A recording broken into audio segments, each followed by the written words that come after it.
Hello everybody, I'm Isaac and I'm a trader at AXIA Futures. I've begun this vlog that follows me daily on my life as a trader. What you're about to see is a compilation of the vlog so far, and if you enjoy it, please subscribe and join me on my journey and I'll share with you the things I learn. Enjoy the vlog. Good morning and welcome to the first AXIA Traders vlog.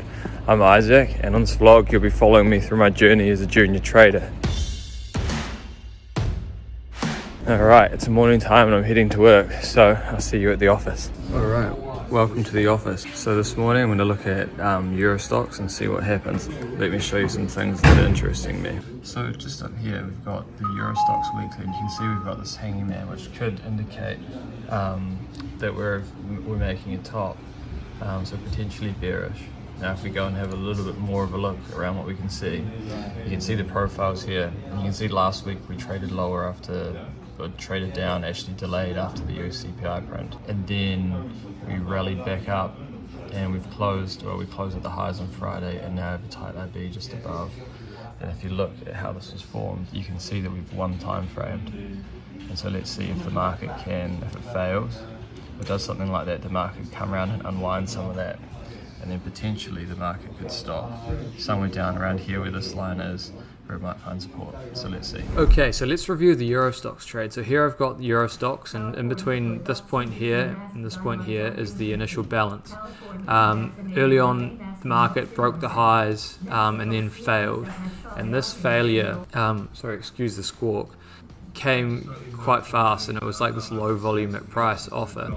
And so what I thought here was that the market might pull back. We might have whoever, the market maker might pull the offer, and then we might just get this like quick flick up and we might get some aggressive buying, and then if that's absorbed, then the market can often roll over and that can give you a great entry. Looking at some ideas for tomorrow, here's the Bund. You can see that it traded lower on the US CPI number, and then it's formed this block down here. This morning the market opened a bit higher and then had this responsive seller step in and drive lower. Now this poor low remains from Thursday last week, so depending on where we open and how we open, we could drive straight through there and have a continuation from this flag. See you later folks, that's day one done. Good morning, it's obviously raining here in London, not the best morning I've seen. Today's a bit of a challenge for me, it's a bit of a new one, so I took a 3-day weekend.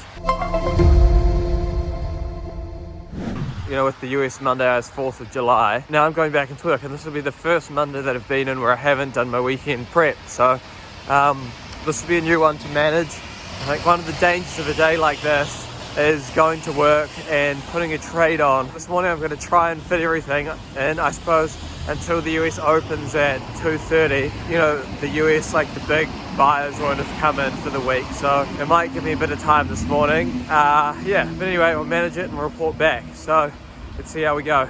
See you in the office. So as we spoke this morning, my challenge for today was trying to get my weekend or my weekly prep done before I got into the market so that I was trading with good ideas. The way I approached this was just coming in nice and early, and I wanted to get everything done for the European markets before the cash open at 8. So I approached that by looking at Bunds and a little bit of Eurostoxx. I like Bunds more, so I went a bit deeper in that. I also covered the events that were going on during the week. From there, that gave me a basis with which to trade, and I felt pretty well prepped for the day.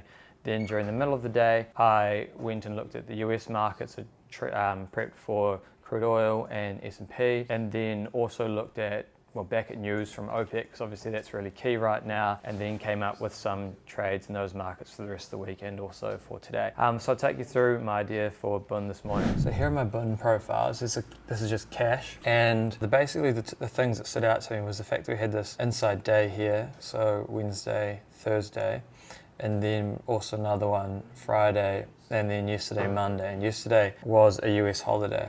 That means the volumes are light, and if I pull that apart, which you can see just here, that it's kind of like a week one time framing move almost. What was interesting about this was this auction here was also poor, so I thought, okay, if this becomes an inside break here and we break this to the downside, then that's a false break, like a 2-day false break of this inside day, and the market should slice through, especially this auction here. If that's not the case and it fails, then the market should break back up that way, unwinding this inside day. So that's what happened.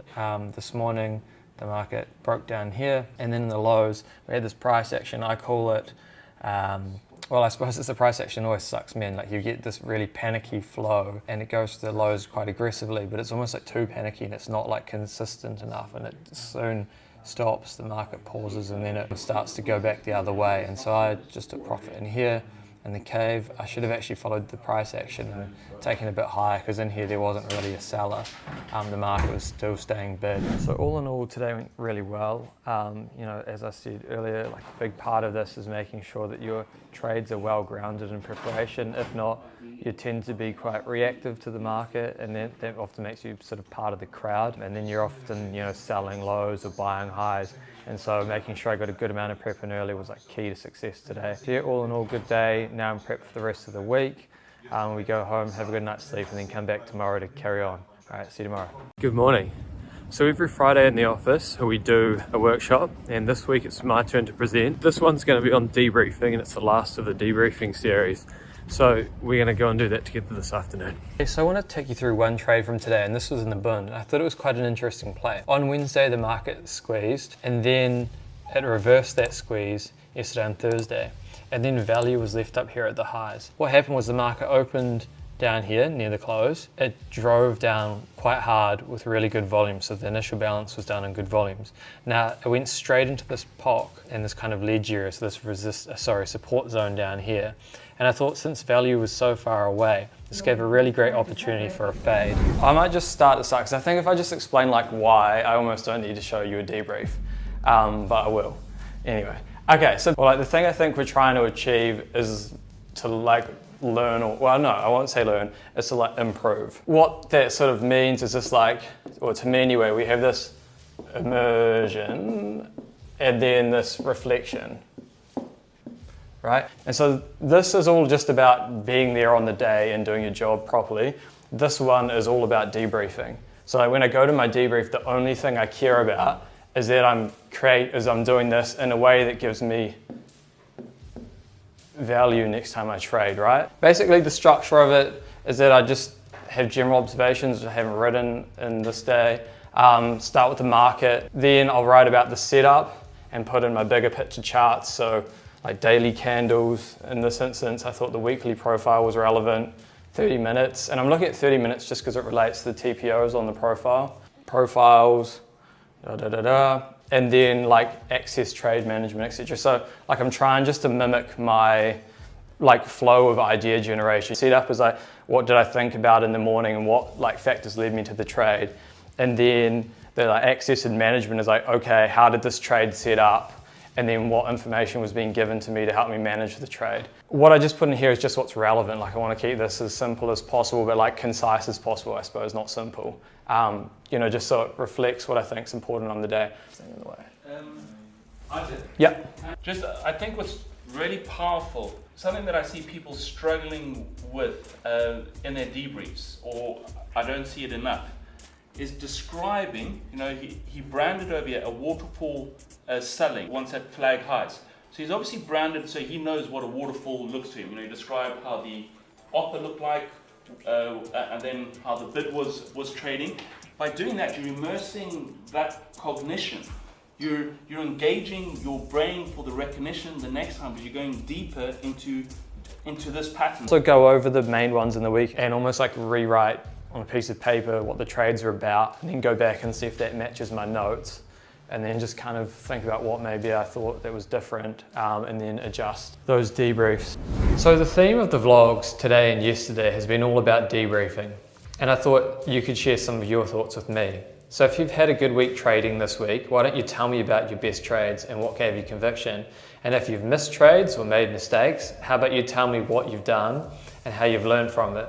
I think what's really important is that we become better traders each week, not necessarily that we're a perfect trader now.